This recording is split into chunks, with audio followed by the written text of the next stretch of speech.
கரத்தில் ஒப்பு கொடுத்து நாங்கள் ஜெபம் பண்ணுகிறோம். நீர் எங்களோடு பேசுங்க, நீர் எங்களோடு தகப்பனை இடைப்படுங்க அப்பா. உம்முடைய சத்தம் இந்த தகப்பனை காதேஸ் வனாந்தரத்தை அதிர பண்ணுகிற சத்தம், பெண்மானும் ஈவும்படி செய்கிற சத்தம் எங்கள் மத்தியில் கடந்து வரட்டும். நீங்கள் பேசுங்க, நாங்கள் கேட்குறோம். மாம்சமான வார்த்தைகள் சிலவில் அறியப்படட்டும். உம்முடைய பரிசுத்த கரத்தில் ஒப்பு கொடுக்கிற ஆவியானவரையே பொறுப்படுத்தும். எல்லா துதிகான மகிமை ஒருவருக்கே செலுத்துகிறோம். எங்கள் இரட்சகர் மெய்ப்பெரும் செவைகள் எங்கள் ஜீவன் நல்ல பிதாவே, ஆமென். கர்த்தர் நம்முடைய வாழ்க்கையில் நல்லவரவே இருக்கிறார். இன்றைக்கு நியாயாதிபதிகள் புஸ்தகம் 13ஆம் அதிகாரம் 5வது வசனத்தை நம்ம வாசிக்க கேட்கலாம். நியாயாதிபதி புஸ்தகங்கள் 13வது அதிகாரம் 5வது வசனம்.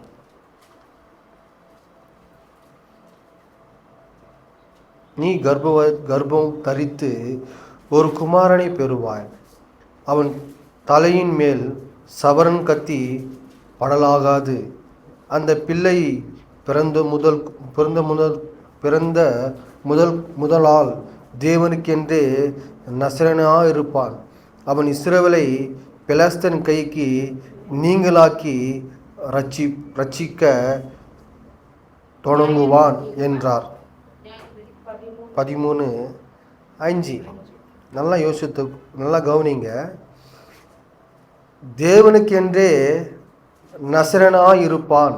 அப்போ தேவனுக்கென்றே நீங்களும் நானும் அழைக்கப்பட்டு இருக்கணும். அழகாக அவங்க தாயார்கிட்ட தேவதூதர் பேசுகிறார். நீ கர்ப்பம் தரித்து ஒரு குமாரனை பெறுவாய். இன்னும் கர்ப்பம் தரிக்கப்படவே இல்லை. ஆனாலும் தேவ சித்தம், தேவ திட்டம் அந்த தாயாரிடத்தில் கர்த்தர் பேசுகிறதை பார்க்கிறோம். இன்றைக்கு அதை வேதம் அழகாக சொல்லுகிறது. நீ தாயின் கர்ப்பத்தில் உருவாக்கும் முன்னே உன்னை நான் பேர் சொல்லி அழைத்தேன், நீ எனக்கென்றே நான் உன்னை முத்திரையிட்டு இருக்கிறேன் என்று சொல்லி அழகான வசனம் சொல்லுகிறது. இந்த மனுஷனை குறித்து வேதத்தில் பார்க்கிறோம். இவன் நசரேயனாக இருப்பானா? எதுக்காக? பெலிஸ்தரின் கைக்கு நீங்களாக்கி ரட்சிக்கும்படி, நியாயம் தீர்க்கும்படி கர்த்தர் அவனை முன்குறிக்கிறார். உங்களும் என்னையும் இந்த உலகத்தில் வாழ்கிற பாவமான மனிதர்களை ரட்சிக்கும்படி, இந்த தேவன் யார் என்று சொல்லி ஜனங்களுக்கு அறிவிக்கும்படி, அடிமைத்தன்ன வாழ்க்கையில் அகப்பட்ட பிள்ளைகளையும், பாவத்திலும் சாபத்திலும் கட்டிலும் அகப்பட்ட பிள்ளைகளுக்கு ரட்சிப்பு என்ற ஒரு பாதையை காண்பிக்கும்படி உங்களையும் என்னையும் கர்த்தர் வேறு பிரித்திருக்கிறார். அதுதான் ஏசாப்பா சொல்லுகிறார், நானே வழியும் சத்தியம் ஜீவனமாய் இருக்கிறேன், என்னை அன்றி ஒருவனும் பரலோக பிதாவிடத்துல போக முடியாது என்று சொல்லி வேதத்துல பார்க்கிறோம். அப்போ இந்த வழியை நீயும் நானும் அறிந்திருக்கும் போது அறியாத ஜனங்களுக்கு நீங்கள் பாதுகாக்கிறவராய், நீ அவங்கள கர்த்தர் பக்கமா இழுத்து கொண்டு சேர்க்கிற பிள்ளைகளாய் கர்த்தர் உங்களை தெரிந்து கொண்டு இருக்கிறார். கர்த்தருடைய அபிஷேகம் உங்க மேல இருக்கிறது. இந்த வரம், இந்த கிருபை, இந்த தேவனுடைய ஆளுகை உங்கள் மேல் இருக்கிறது. நல்லா யோசித்து பாருங்க. இவன் எதுக்காக தெரிந்து கொள்ளுகிறார்னா, ஜனங்களை ரட்சிக்கும்படி, ஜனங்களை ரட்சித்து கொள்ளும்படி. இந்த பெலிஸ்தர்கள் அடிமைப்படுத்தி கொண்டு இருக்கிறாங்க, இந்த தேசத்தை ஆண்டு கொண்டு இருக்கிறாங்க. அப்போ இந்த பலவான், இந்த உலகத்தில் இருக்கிற இந்த பலவான் ஆளுகை செய்து கொண்டு இருக்கிறான். இவனிலிருந்து கர்த்தர் அவங்களை விடுவிக்கும்படி தான் உன்னி எண்ணி தெரிந்து கொண்டு இருக்கிறார். இன்றைக்கு நீங்களும் நானும் என்ன செய்து கொண்டு இருக்கிறோம்? தேவ திட்டம் அழகாய் சொல்லுகிறது, பெலிஸ்தருடைய கைக்கு தப்பு வைக்கும்படி நான் இவனை தெரிந்து கொண்டேன், இவனை நான் அபிஷேகித்திருக்கிறேன்.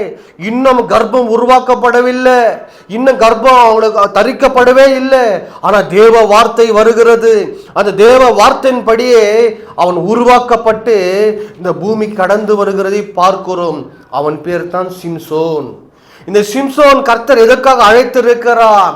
பெலிஸ்தருடைய கைக்கு இஸ்ரவேல் ஜனங்களை தப்புவிக்கும்படி, யூதர்களை தப்புவிக்கும்படி, பாதுகாத்து கொள்ளும்படி தான் இந்த சிம்சோனை தெரிந்து கொண்டார். ஆனா அவன் என்ன செய்கிறான் என்ற சொல்லி பார்த்தா 14ஆம் அதிகாரத்தை பாருங்க. சிம்சோன் வாசிங்க, 14ஆம் அதிகாரம், நியாயாதிபதிகள் புஸ்தகம் 14ஆம் அதிகாரம் 1ஆம் வசனத்தை வாசிங்க. ம்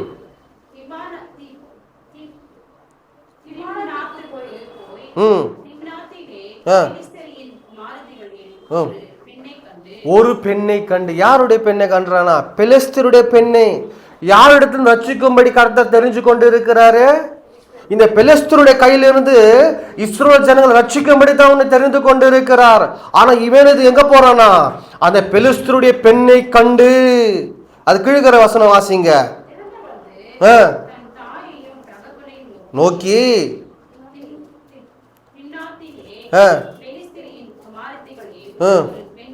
ஒரு பெண்ணை கண்டேன், அவளை எனக்கு கொல்ல வேண்டும் என்று சொல்லி. யார் இடத்துல கேட்கறாங்க? தாய் தகப்பனிடத்துல இருந்தே கேட்கறாங்க. அவங்க சொல்றாங்க, இது சரியில்லையாப்பா, நம்ம குடும்பத்துக்குள்ள நம்ம சகோதரர்கள் இருக்கிறாங்களே, அவங்களிடத்துல ஏதோ ஒரு பெண்ணை நீ கொண்டு வேண்டும் என்று சொல்லும் போது அவன் சொல்லுகிற அந்த 3ஆம் அதிகாரத்தில் கடைசி நான் வாசிக்கிறப்பார், அவள் என் கண்களுக்கு பிரியமானவள். யார்? அவன் கண்களுக்கு எப்படியா இருந்தாலாம்? பிரியமானவளா இருந்தா. உன்னை எதுக்காக அழிச்சாரு? உன்னை எதுக்காக அபிஷேகித்தாரு? இந்த பெலிஸ்தருடைய கைக்கு தப்பி வைக்கும்படி தானே உன்னை அழைச்சாரு. ஆனாலும் நீ என்ன பண்ணுகிற? இந்த அபிஷேகத்தை உணராம, தேவன் உண்மையில வைத்து இருக்கிற திட்டத்தை உணராம அந்த பெலிஸ்தருக்கு அடிமையாகும்படியே நீ போகிறாய். அந்த பெண்ணை கொல்லும்படியே நீ போகிறாய். உன் பார்வைக்கு இச்சையானதை தேடி நீ போய்கொண்டிருக்கிறாய். இன்றைக்கு உன் மேல் வைக்கப்பட்ட அபிஷேகம் எப்படியாப்பட்ட அபிஷேகம் என்று உணராம வாழ்ந்து கொண்டிருக்கிறோம். நீ எதற்காக அழைக்கப்பட்டு இருக்கிறாய்?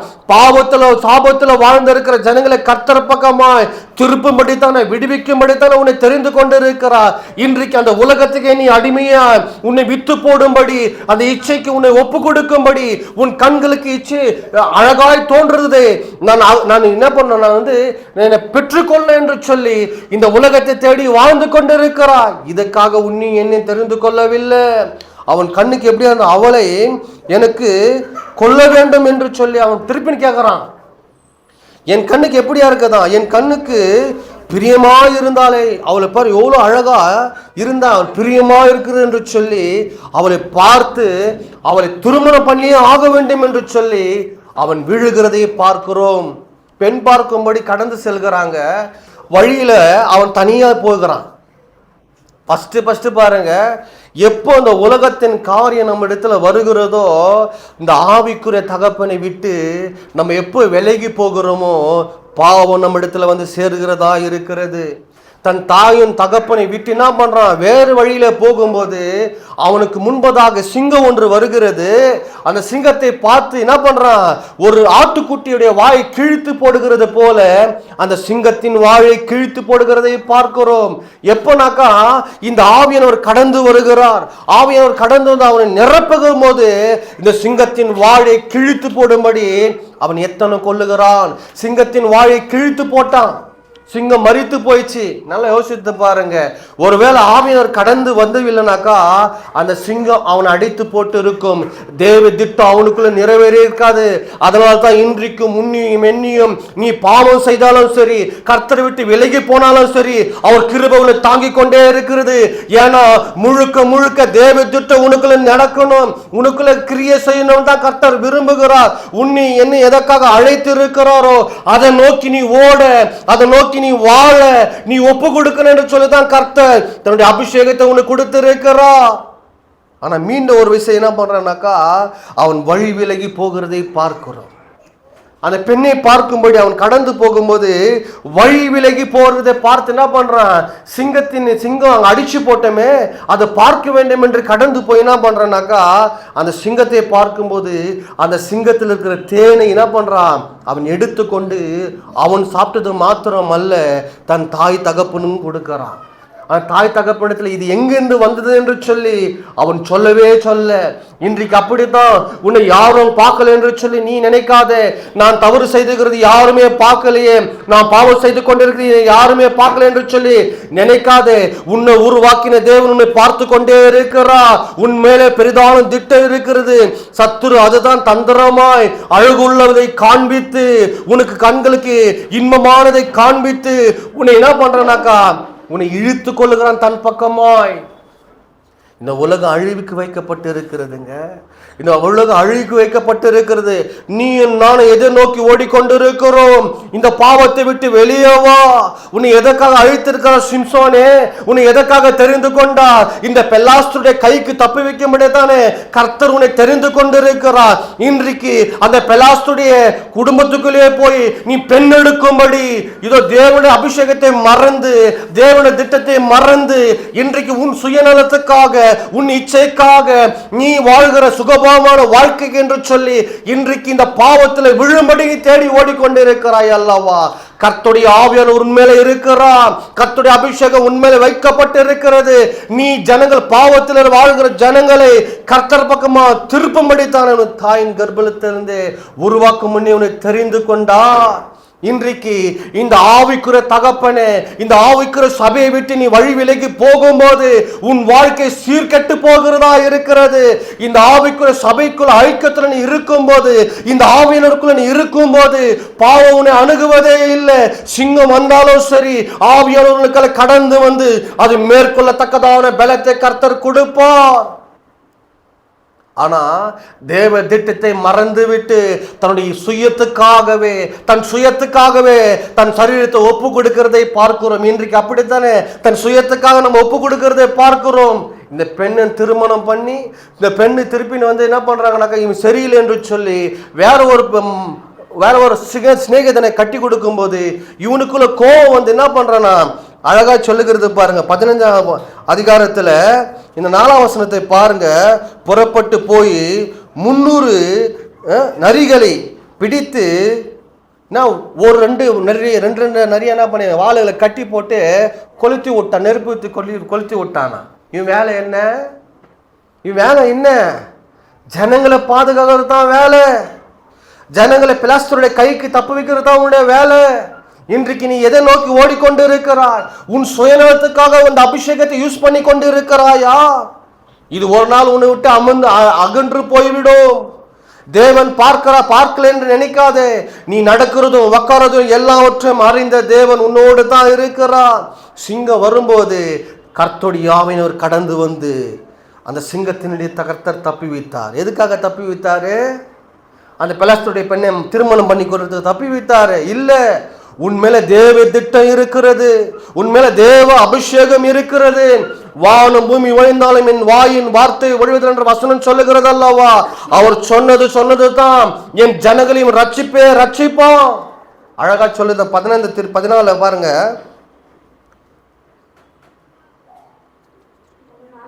13ஆம் அதிகாரம் 5ஆம் வசனத்தை திருப்பின்னு வாசிங்க.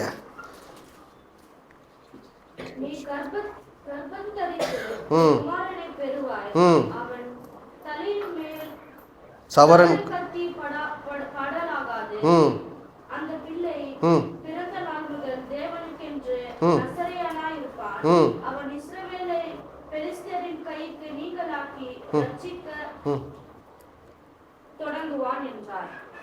ரட்சிக்க தொடங்குவான் சொல்லிட்டாரு. அவன் ரட்சிக்க தொடங்குவான். ரட்சிக்க தான் அவனை தெரிஞ்சு கொண்டு இருக்கிறது. ஆமாங்களா இல்லைங்களா? அப்போ உன்னி என்ன எதுக்காக கர்த்தர் தெரிஞ்சு கொண்டு இருக்கிறாரு? ஜனங்களை விடுவிக்க, ஜனங்களை கர்த்தர் பக்கமா திருப்பி கொள்ள முடியாதான கர்த்தர் தெரிந்து கொண்டு இருக்கிறார். இன்றைக்கு உன் பார்வைக்கு இன்பமா இருக்குது என்று சொல்லி இந்த உலகத்தில் விழுந்து கெடுக்கிறாயே, இது கர்த்தருக்கு பிரியமில்லை என்று உனக்கு தெரியலையா?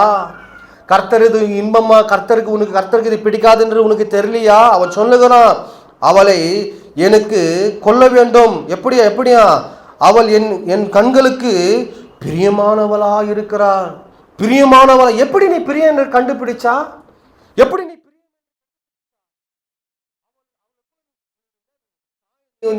இணையக்கூடாது? ஏன்னா நீ வேறு பிரிக்கப்பட்ட பிள்ளைகள். இந்த உலகத்துக்கு உனக்கும் ஐக்கியமே இல்லை. இந்த உலகத்துக்கு உனக்கு சம்பந்தமே இல்லை. நீயும் நானும் வேறு பிரிக்கப்பட்ட பிள்ளைகள். உன்னை எதுக்காக தெரிந்து கொண்டிருக்கிறாருனாக்கா, ஜனங்களை விடுவிக்க. நீ எப்படி இந்த பாவத்திலிருந்து கர்த்தர் உன்னை விடுவித்தாரோ அதே போல தானே ஜனங்கள் இடத்திலிருந்து உன்னை விடுவிக்க கர்த்தர் தெரிந்து கொண்டார். ஆமாங்களா இல்லைங்களா? இன்னைக்கு அதே பாவத்தில் விழும்படியா கர்த்தர் உன்னை தெரிந்து கொண்டிருக்கிறார். அவன் போய் மீண்டும் பாவத்தில் விழுந்து கொண்டே இருக்கிறான். அந்த பெண்ணை கொல்லும்போது வழக்கத்தின்படி 30 பேர் வரணுமா, அவன் கூட இருக்கிற 30 பேருக்கு வேணுமா. அவன் ஒரு விடுகதை போடுறான். நீங்கள் இந்த விடுகதை சொன்னால் நான் 30 ட்ரெஸ்ஸு கொடுக்குறேன்னு சொல்கிறான். 30 ட்ரெஸ்ஸு கொடுக்குறேன்னு சொல்கிறாங்க. இவன் என்ன பண்ணுறான், அந்த விடுகதை தன் மனைவி கிட்ட சொன்னால் அவன் சொல்லிடுறான் போயிட்டு. இவன் என்ன பண்ணுறான், 30 பேர் வச்சுட்டு 30 பேர் ட்ரெஸ்ஸு தூக்கி வந்து கொடுக்குறான். இதுக்காக அழைச்சார் கர்த்தர், இதுக்காக அவனை அபிஷேகம் பண்ணினாரு. இன்றைக்கு நீ கிறிஸ்துவென்ற போர்வையை போர்த்தி கொண்டு உன் சுயநலமான வாழ்க்கையை வாழ்ந்து கொண்டிருக்கிறாய். உன் சுயத்துக்காக கர்த்தரை தேடிக்கொண்டிருக்கிறாய். சுயநலமான ஜெபம் பண்ணி கொண்டிருக்கிறாய். என் குடும்பம் ஆசீர்வதிக்கப்பட வேண்டும், என் குடும்பத்தின் பிள்ளைகள் ஆசீர்வதிக்கப்பட வேண்டும், என் எதிர்காலம் ஆசீர்வதிக்கப்பட வேண்டும் என்று சொல்லி உனக்காகவே உன்னை பிரியப்படுத்த என் உலகத்தில் இருக்கிற ஜனங்களாக என்னை பார்க்க வேண்டும். நான் இப்படியா வாழ்ந்திருக்கணும், நான் இப்படியா உயர்ந்திருக்கணும், எனக்கு காரு பங்களா அது இது வேணும் என்று சொல்லி உன் சுயநலமான வாழ்க்கையை வாழ்றதுக்காக கர்த்தர் உன்னை தெரிந்து கொண்டிருக்கிறார். அடிமைத்தன்னை வீட்டிலிருந்து தானே உன்னை கர்த்தர் விடுவிச்சாரு. இந்த பாவத்திலிருந்து தான் உன்னை தெரிந்து கொண்டாரு. இதுல இருந்து விடுவிச்சு எதுக்காக தெரியுமா, என் ஜனங்களுக்கு போய் நற்செய்தி சொல்லு. இயேசு கிறிஸ்து உன்னை நேசிக்கிறார். இயேசு கிறிஸ்து உனக்கு சுகம் தருகிறார். இயேசு கிறிஸ்து உனக்கு விடுதலை தருகிறார். இயேசு கிறிஸ்து உனக்கு சமாதானம் தருகிறார் என்று சொல்லித்தானே உன்னை அபிஷேகித்திருக்கிறார். இன்றைக்கு நீ போய் என்ன சொல்லி கொண்டு இருக்கிறார், என் குடும்பத்தில் சமாதானமே இல்லை, என் குடும்பத்துக்குள்ள நிம்மதியே இல்லை, என் குடும்பத்துக்குள்ள நெருக்கம் கடந்து வந்து கொண்டே இருக்குது, பண பிரச்சனையே இருக்கிறது, கடன் பிரச்சனை இருக்கிறது, இதெல்லாம் இருக்கிறது. ஆனா தேவ திட்டத்தை நீ மறந்து போயிட்டியே. தேவ திட்டத்தை நீ சொன்னியா, என்னை எதற்காக தெரிந்து கொண்டிருக்கிறார், என் தேவன் எதற்காக அழைச்சிருக்கிறார் தெரியுமா, உன்னை சந்திக்கும்படி தான். என்னை எப்படி பிரித்து வேர் பிரித்து எடுத்தாரோ அதே போல உன்னை வேர் பிரித்து எடுக்கும்படி தான் கர்த்தரை சந்தித்து இருக்கிறார். உன் குடும்பத்துக்குள்ள எத்தனை பேர் ரட்சிக்கப்பட்டு இருக்கிறாங்க, உன் இனஜன பந்துக்குள்ள எத்தனை பேர் ரட்சிக்கப்பட்டு இருக்கிறாங்க. போலியான வாழ்க்கை வாழ்ந்து கொண்டிருக்கிறது போல அவங்களோடு நீயும் போலியா வாழும்படியா நீ போய் கொண்டிருக்கிறார். இந்த பெலாஸ்தர் எப்படியாப்பட்டவர்கள், அந்நிய தெய்வத்தை ஆராதிக்கிறவங்க, கர்த்தரை அறியாத ஜனங்கள். இவங்க கையில் இருந்தா விடுவிக்கும்படி கர்த்தர் தெரிந்து கொண்டிருக்கிறார். அதே போலத்தான் உன் இனத்தாரும் அப்படித்தான் அந்நிய தேவர்கள் ஆராதித்து கொண்டிருக்கிறாங்க. எப்படி அந்நிய தேவன்னாக்கா, இந்த உலகத்தை சார்ந்து வாழ்ந்து கொண்டிருக்கிறாங்க, இந்த உலகத்தை சார்ந்து வாழ்ந்து கொண்டிருக்கிறாங்க, இந்த உலகத்தின் காரியங்களை பிடிக்கும்படி வாழ்ந்து கொண்டிருக்கிறாங்க. நல்லா புரிஞ்சு கொள்ளுங்க, இந்த உலகத்துல அவங்க விழுந்து கொண்டு இருக்கிறது போல நீங்களும் உங்களை விழுந்து போக வித்து போடாதீங்க. இந்த பெண் விழுந்து போனதானே இவளை சார்ந்து வாழ போறான். அது மாத்திரமே இல்லை, விபச்சார இடத்துல போறான், திருப்பின ஒரு பெண் இடத்துல போறான். கர்த்தர் அதுக்காக அழைச்சாரு. அந்த பெண் நிமித்தமாய் பாருங்க, யோசித்து பாருங்க. 17ஆம் அதிகாரத்தை நம்ம எடுத்துக்கொள்ளலாம். 16ஆம் அதிகாரத்தை எடுத்துக்கொள்ளலாம். அந்த பெண் வந்து கேட்குற, தொந்தரவு பண்ணிக்கொண்டே நான் ஸ்டார்ட்டாக முடிக்கிறேன். 16 வாசிங்க. இப்படி அவள்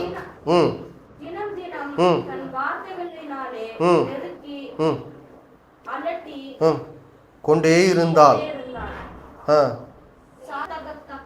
சாகத்தக்கதாக அவன் ஆத்துமா விசனைப்பட்டு கொண்டே இருந்ததான். டெய்லி அகழ்த்தி கொண்டே இருக்கிறா, டெய்லி அவளை டிஸ்டர்ப் பண்ணி கொண்டே இருக்கிறா.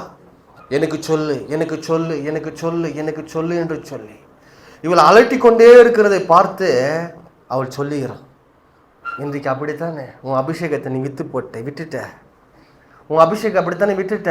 இன்றைக்கு உலகத்தானே கூப்பிடுறான், என்னன்னு கூப்பிடுறான், வா இங்கே ஒரு ஃபங்க்ஷன் இருக்குது, வாங்க ஒரு காரியம் இருக்குது, வா போகலாம் அப்படின்னு கூப்பிடும்போது இன்றைக்கு உன் அபிஷேகத்தை நீ மறந்துட்ட, உன் அபிஷேகத்தை நீ விற்று போட்ட, உன் அபிஷேகம் இன்னைக்கு உன்னிடத்தில் இல்லையே.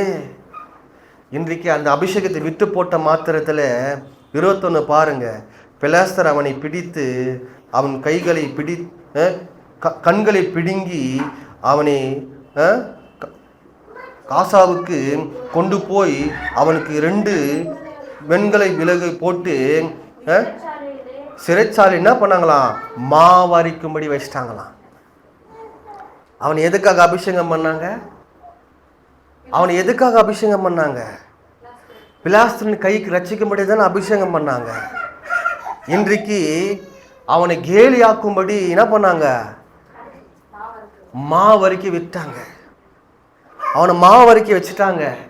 என்ன பண்ணுறாங்கனாக்கா இந்த 25 பாருங்க, வேடிக்கை பார்க்கும்படி சிம்சோனை கூட்டிக் கொண்டு வந்தார்கள். ஒரு வேடிக்கைக்காரனா மாட்டாங்க. அவன் எப்படியாப்பட்டவன்? தேவனால் தெரிந்து கொள்ளப்பட்ட மனுஷன், தேவனால் அபிஷேகம் பண்ணப்பட்ட மனுஷன். இன்றைக்கு தன் சுய இச்சையினால ஓடினால என்னாச்சுங்களே, ஒரு வேடிக்கைக்காரனாய் மாறிட்டான். ஜனங்கள் பெலாஸ்தர் கண்களுக்கு முன்பு எந்த பெலாஸ்தரை கட்டி கொள்ள வேண்டும் என்று சொல்லி அவன் போனானோ, அதே பெலாஸ்தருடைய கண்களுக்கு முன்பதாக அவன் வேடிக்கைக்காரனாய் மாறிவிட்டான். இன்றைக்கு இந்த உலகத்தின் பின்னால் நீ ஓடிக்கொண்டு இருக்கிறாய். இந்த உலகத்தை நீ சார்ந்து வாழ்ந்து கொண்டு இருக்கிறாய். கர்த்தர் உன்மேல் வைக்கப்பட்ட அபிஷேகம் உனக்கு தெரியல. நீ அசட்டை பண்ணி வாழ்ந்து கொண்டு இருக்கிறாய். எப்படியா பெலாஸ்தர் கண்களுக்கு முன்பதாக அந்த சிம்சோன் வேடிக்கைக்காரனாய் ஆனது போல நீயும் இந்த உலகத்துக்கு வேடிக்கைக்காரனாய் மாறுவாய். உன்னை பார்த்து கேலியும் கிண்டலும் செய்கிற அளவுக்கு உன்னை மாறும்படித்தான் சத்துரு இந்த உலகத்தின் பின்னால் உன்னை திருப்பி கொண்டிருக்கிறார். இந்த உலகத்தை விட்டு உன்னை கர்த்தர் வேர் பிரித்தார் அல்லவா? இந்த உலகத்துக்காக நீ வாழக்கூடாது, எனக்காகத்தான் வாழ வேண்டும், என் ஜனங்களுக்கு என்னை அறிவிக்கும்படித்தானே உன்னையும் என்னையும் கர்த்தர் தெரிந்து கொண்டிருக்கிறார். இந்த அபிஷேகத்தை மறந்து விட்டு இந்த பெலாஸ்துடைய இன்பமான காரியங்களுக்கு உலகத்துக்கு நீ தேடி போகும்போது, இந்த உலகத்தின் காரியங்களுக்கு நீ சிக்கிக் கொள்ளும் போது நீ வேடிக்கைக்காரனாய் மாறிவிடுவாய், வேடிக்கைக்காரர்களாய் மாறிவிடுவீங்க. இன்றைக்கு இந்த தூசியை உதறி விட்டு கர்த்தர் பக்கமா திரும்பும் போது இதே பெலாஸ்தர்கள் முன்பதாக நீ தலை நிமிர்ந்து நடக்கும்படி, நீ கர்த்தருக்காக எழுந்து பிரகாசிக்கும்படி, கர்த்தருடைய மகிமை வெளிப்படும்படி அநேகர் கொத்து கொத்தாய் கர்த்தர் பக்கமா திருப்புகிற ஒரு கருவியாய் உன்னை மாத்த கர்த்தர் உன்னோடு ஏற்பட்டு கொண்டிருக்கிறார். என்னை யாருமே பார்க்கலையே, என்னை யாருமே கண்டுக்கலையே என்று சொல்லி நீங்க அசட்டை பண்ணாதீங்க. உன்னை அபிஷேகித்த தேவன் உன்னை பார்த்து கொண்டிருக்கிறார். நீ எங்க உக்காடுறியா, நீ எங்க நடக்கிற, நீ யாரோடத்துல பேசுற, யாரோடத்துல நீ ஐக்கியமா இருக்கிற என்று சொல்லி ஒவ்வொரு காரியங்களும் கர்த்தர் பார்த்து கொண்டே இருக்கிறார். இந்த தேவன் என்றென்றைக்கும் உள்ள சதா காலம் நம்முடைய தேவனா இருக்கிறார். உன்னை அழைத்த தேவன் உன்னோடு தான் இருக்கிறார். நீ இன்னும் உணரவில்லையா? உன் கரத்தை பிடித்திருக்கிற தேவன் உன்னோடு தான் இருக்கிற உணரவில்லையா? இந்த பாவத்துல சிக்கிக்கொண்டு நீ வாழ்ந்து கொண்டிருக்கிறதுக்காக கர்த்தர் உன்னை அபிஷேகித்தார். உலகத்தை நம்ம நண்பர் கூப்பிடா போவாதே. இவன் போகிற அந்த பெலாஸ்துடைய மணி அந்த பிள்ளையை கட்டி கொள்ளும்படி அங்க விழுந்தாங்க. அதே பெலாஸ்தருக்கு முன்பதாக அவன் கேலிக்குறையாய் மாறிவிட்டான். அவன் வாழ்க்கை கேலிக்குறையாய் மாறிச்சு. இன்றைக்கு உன் காலை சறுக்க ஒப்பு கொடுக்காதே.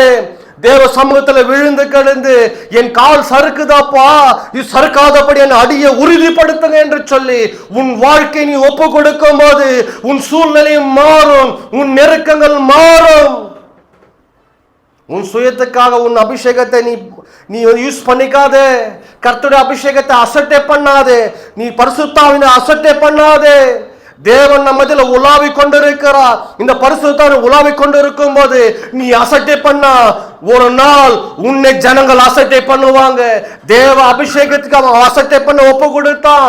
ஆனா நல்லா கவனிச்சு பாருங்க, எப்போ அந்த அபிஷேகத்தை அவன் அசட்டை பண்ணினானோ, அவன் எப்படியா அந்த அபிஷேகத்தை அவன் கேவலமா எண்ணினானோ, அதே போல பெலாஸ்தருக்கு முன்பதாக அவன் கேவலமாய் நிறுத்தப்பட்டான். அவன் கண்கள் பிடுங்கப்பட்டு, எந்த கண் இச்சிச்சோ அந்த கண் பிடுங்கப்படும்.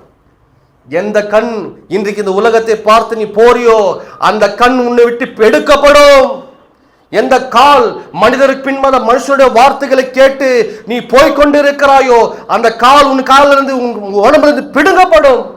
வசனம் அழகா சொல்றா இல்லைங்களா? ஃபர்ஸ்ட் எது பிடுங்கினாங்க? கண்ணு தான் பிடுங்கினாங்க. அவன் சொல்றான் என் பார்வை, அவனுடைய பார்வைக்கு அது இன்பமா இருந்ததுதான் சொல்றானா இல்லைங்களா? 13ஆம் அதிகாரம் சொல்றானா இல்லைங்களா? 14ஆம் அதிகாரத்தான் சொல்றான், அவள் என் கண்களுக்கு பிரியமானவளாயிருந்தாள். யார் கண்களுக்கு? ஃபர்ஸ்ட் அந்த கண்ணு தான் பிடுங்கப்படுது. உன்னை எதுக்கு அபிஷேகம் பண்ணாங்கப்பா? எதுக்கு உன்னை தெரிந்து கொண்டாங்கப்பா? இன்னைக்கு ஒரு மனுஷன் உலகத்தான மனுஷனை கூப்பிட்டாக்கா நீ பின்னால ஓடிக்கொண்டே இருக்கிறியே.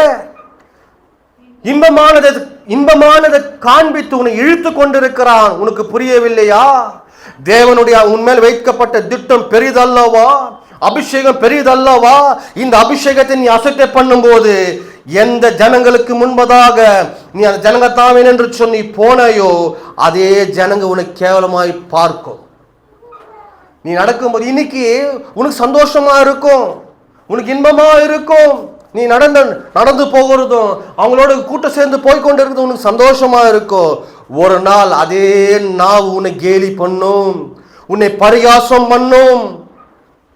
ஒரு துண்டை கட்டிட்டு என்ன பண்றாங்கனாக்கா, அவனை கொண்டு வாங்க வேடிக்கை பார்க்கலாம், சிம்சனை கொண்டு வாங்க வேடிக்கை பார்க்கலான்னு தேவனால் தெரிந்து கொள்ளப்பட்ட ஒரு மனுஷங்க, தேவனால் அபிஷேகம் பண்ணப்பட்ட ஒரு மனுஷங்க சாதாரண ஒரு இச்சைக்காக ஒரு பெண்ணுக்காக தன் அபிஷேகத்தை விட்டு போட்டானே. இன்றைக்கு இந்த அபிஷேகம் அவனுக்கு என்னன்னு வேல்யூ தரல, தெரியாதனால தான் கேலிக்குறா மாறினான். இன்றைக்கு கர்த்தர் நம்மளோடு பேசிக்கொண்டு இருக்கிறார். இந்த உலகத்தை வெறுத்து விட்டு வந்து விடேன் பக்கமாய். முதலாவது இந்த கண்ணை தான், நீ கண்ண மூலமா தானே இந்த உலகத்தை நீ சார்ந்து வாழ்ந்து கொண்டு இருக்கிறாய். உன் கண் பறிக்கப்படும். உன் கண் பறிக்கப்பட்ட மாத்திரத்திலே உன் வாழ்க்கை கேள்விக்குறியாய் மாறிவிடும், எல்லாருக்கும் கேலியாய் மாறிவிடுவாய். இன்றைக்கு உன்னை பார்த்து நீ அழகா இருக்கிறாய், நீ ஸ்டைலா ட்ரெஸ் பண்ற, இப்படி எல்லாம் சொல்றாங்க பாத்தீங்களா, நாளைக்கு உன்னை பார்த்து உன்னை கேலி பண்ற அளவுக்கு மாறிவிடும். இது எச்சரிப்பின் சத்தம். அவன் கண்ணுக்கு அது அழகாய் தெரிந்தது. இன்றைக்கு இந்த கண் நிமித்தமா எதை பார்த்து நீ அழகு கொண்டு இருக்கிறாயோ அதான் ஏசப்பா சொல்லுகிறார், உன் கண் உனக்கு விடுதலை பண்ணாக்க அந்த கண்ணை பிடுங்கி போற்று, அது உனக்கு தேவையில்லை, பரலோகத்துக்கு உனக்கு கொண்டு போகாது, அதை பிடுங்கி போற்று என்று கர்த்தர் சொல்லுகிறார். இன்றைக்கு நீ யாரும் பார்க்க நினைக்காதீங்க, உன்னை அபிஷேகித்த தேவன் பார்த்து கொண்டே இருக்கிறார். இப்போ ஒரு எக்ஸாம்பிள் சொல்றேன், உங்களை வேலைக்கு வேலைக்கு எடுத்துட்டாங்க, உன்னுடைய எஜமானன் உன்னை பார்த்து கொண்டே இருப்பானா இல்லையா? நீ வேலை பண்றியா இல்லையான்னு பார்த்து கண்காணித்து கொண்டே இருப்பானா இல்லையா?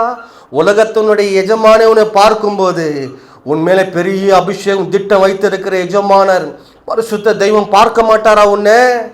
இன்றைக்கு உட்காந்து மொபைலுக்கும் டிவிக்கும் வீணான கட்டுக்கதைகளுக்கும் உன்னை செவியை சாய்த்து அப்படியே கேட்டுக்கொண்டு இருக்கிறாயே. உன் அபிஷேகம் என் மேல வைக்கப்பட்ட அபிஷேகம் உனக்கு தெரியலையா? இந்த அபிஷேகம் வந்தாக்கா உன் பாவம் குத்தப்பட தவறு செய்த உணரப்படுவாய். நான் தயவுசெய்து சொல்றேங்க, இந்த அபிஷேகத்தை அசட்டை பண்ணாதீங்க, இந்த அபிஷேகத்தை அசட்டை பண்ணாதீங்க. இந்த அபிஷேகத்தை அசட்டை பண்ணாக்கா உன்னை கேலிக்காராய் நீ மாறி விடுவாய், நீ கேலிக்காரவாய் மாறி விடுவாய். இவனை எதுக்காக தெரிஞ்சுக்கிறாங்கனாக்கா, அந்த பிளாஸ்டுடைய கைக்கு தப்பு வைக்கன்னு தெரிஞ்சுக்கொண்டான். ஆனால் சாகும்போது தான் வசனம் அழகாக சொல்லுகிறது, அவன் உயிரோடு இருக்கிற காட்டிலும் அவன் மறிக்கும் போது தான் நிறைய பேரை சாவச்சான், 3000 பேரை சாவச்சுக்கிறான். உன் வாழ்க்கை கேலிக்குறையா மாட ஒப்பு கொடுக்குறீங்களா? இந்த பெலாஸ்தருக்கு ஜனங்களை ரட்சிக்கும்படித்தானே உன்னை இன்னும் அபிஷேகித்து இருக்கிறார், உன்னை இன்னும் அதுக்குத்தானே வேறு பிரித்து இருக்கிறார். நம்முடைய தகப்பன் பரிசுத்தமான தேவன் அல்லவா? இன்றைக்கு இந்த கண் நிமித்தமாய் தீர்க்கதரிசனமாய் சொல்லுகிறேன், வெளிப்பாடாய் சொல்லுகிறேன், இந்த கண் உனக்கு காண்பித்து இதுன்னு சொல்லி நீ நடந்து போய் கொண்டு இருக்கிறாயோ அந்த கண் முதலாவது பிடுங்கப்படும். இது எச்சரிப்பின் சத்தம். இந்த கண் முதலாவது உன்னிலிருந்து எடுக்கப்படும். உன் வாழ்க்கை இருளாய் மாறிடும். உன் வாழ்க்கை இருளாய் மாறிச்சுன்னா கேள்விக்குறையாக மாறிடும். அநேகர் கேலி பண்ணுகிற அளவுக்கு மாறிடுவாய். உனக்கு உயர்வு யார் கொடுத்தது? உனக்கு மேன்மை யார் கொடுத்தது? உன்னை கர்த்தர் தானே ஆசீர்வதித்தார், கர்த்தர் தானே உன்னை உயர்த்தினார். இந்த கர்த்தருக்கு நீ சார்ந்து வாழாம இந்த உலகத்தான என்ன உயர்ச்சிச்சு, என் ஞானம், என் படிப்பு, என் டேலண்ட் என் தானே உயர்த்திச்சு என்று சொல்லாதே. நீ சொன்னா இந்த டேலண்ட் ஒரு நாள் அழிஞ்சு போயிடும். அவன் அதுதான் நினைத்து கொண்டிருந்தான், இது என்னுடைய டேலண்ட், சிங்கத்தை கிழித்து போகிற பார்க்கிறோம். ஆனா பரிசுத்த ஆவி அவனுக்குள்ள இருக்கிறது உணரவே இல்லை. பைபிள் உணர்ந்தான். அவன் லாஸ்ட்ல சொல்றான், ஒரு வீசை இறங்கப்பா, ஒரு வீசை இறங்கப்பா. ஆனாலும் கர்த்தர் அன்புள்ள தேவன் ஜெபத்தை கேட்டார். கர்த்தர் பரிசுத்தாவினர் கடந்து வரும்போது அந்த 2 தூணுடைய பில்லரின் அவன் பிடுங்கி போடும்போது அவன் கீழே விழுகிறதை பார்க்கிறான். எல்லாம் மாண்டு மடிந்து போனாங்க. இன்றைக்கு எச்சரிப்பின் சத்தம் நம்மளோடு கர்த்தர் பேசியிருக்கிறார். இன்னும் அதே வாழ்க்கை, இன்னும் அதே வழியில் நடந்து கொண்டிருந்தா முதலாவது உன் கண்கள் பிடுங்கப்படும். கண்கள் பிடுங்கப்படனாக்கா உன் வாழ்க்கை இருளாய் மாறிடும். எந்த வழி நடக்கணுன்ற கூட தெரியாத கேலி பண்ணுற அளவுக்கு நம்ம மாறிடுவோம். நம்முடைய தலைகளை தாழ்த்தி ஒப்பு கொடுக்கலாமா? பரிசுத்த பரலோகத்தின் தெய்வமே, இந்த உலகத்தை விட்டு எங்களை வேறு பிரித்தீங்கப்பா.